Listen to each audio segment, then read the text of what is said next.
নবী মুস্তাফা সাল্লাল্লাহু আলাইহি ওয়াসাল্লাম এই মাসে মেরাজে গিয়ে নামাজ এনেছেন। নবী 5টি জিনিসের উপরে সবার হয়ে মেরাজে গেছেন। যখন কথা এলো তো এক নোকতা আপনাকে বলে দেয়, আপনি বলবেন 5টা জিনিস কি কি? নবী 3টি জায়গায় নামাজ পড়ে গেছেন, 2 রেকাত করে 3টি জায়গায় নামাজ পড়েছেন। 5টি জিনিসের উপরে সবার হয়ে মেরাজে গেছেন।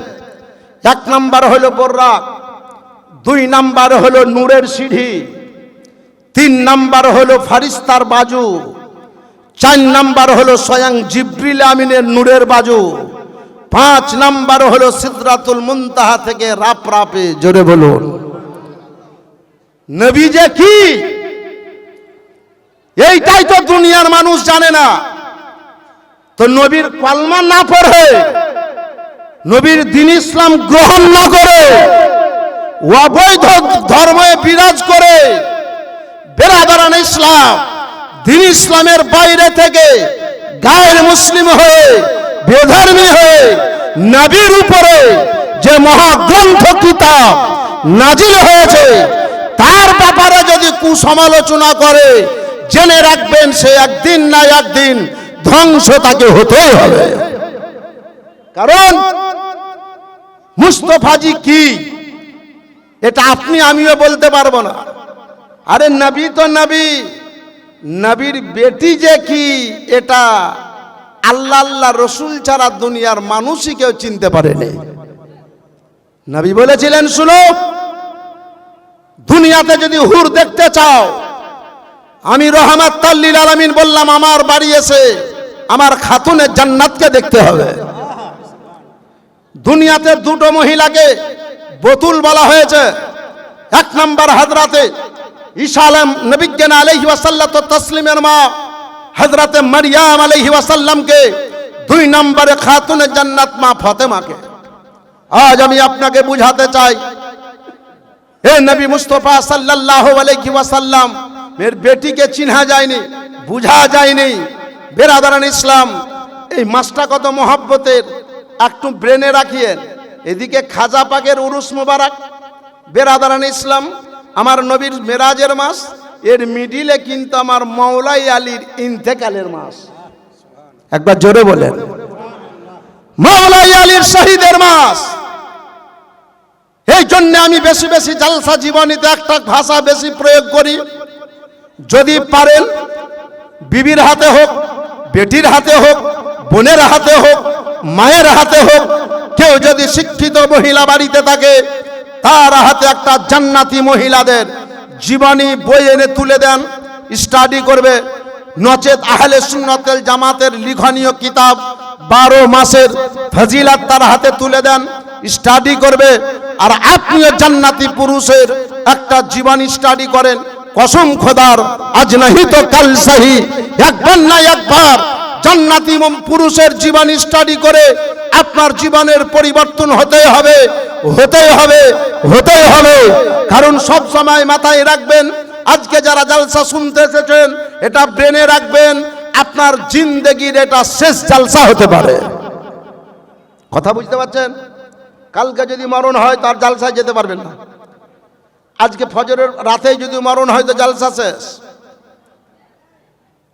এই জন্য আমার ইমামে আলী মাকাম রাদিয়াল্লাহু তাআলা ইমামে হুসাইন জগৎকে বলে গেছিলেন, জগতের লোক শুনো গো, আমি যেদিন মদিনা শরীফ থেকে চলে যাই, আমি আমার ছেলে মেয়েকে, বিবিকে, বেটিকে, আত্মীয় স্বজন সকলকে বলেছিলাম, শোনো আজকে রাতের বেলায় আমি বাড়িতে থাকবো না। হযরতে আবুল কাসেম এসে বললেন, মেজো আব্বা আপনি কোথায় যাবেন? আলী আকবর এসে বললেন, আব্বা কোথায় যাবেন? হযরতে জাইনুল আবেদিন বললেন, আব্বা কোথায় যাবেন? সবাই এসে বললে, আব্বা জান আপনি কোথায় যাবেন? আমার ইমামে আলী মাকাম রাদিয়াল্লাহু তাআলা বললেন, বেটা তোমাদেরকে রেখে আমি পালিয়ে যাব না, তোমাদেরকে রেখে আমি কোথাও চলে যাব না। তবে শুনো, তোমরা জানো কিছুদিন পূর্বে আমার বড় ভাই ইমামে হাসান শহীদ বরণ করেছেন, বেশ কিছুদিন হয়ে গেল।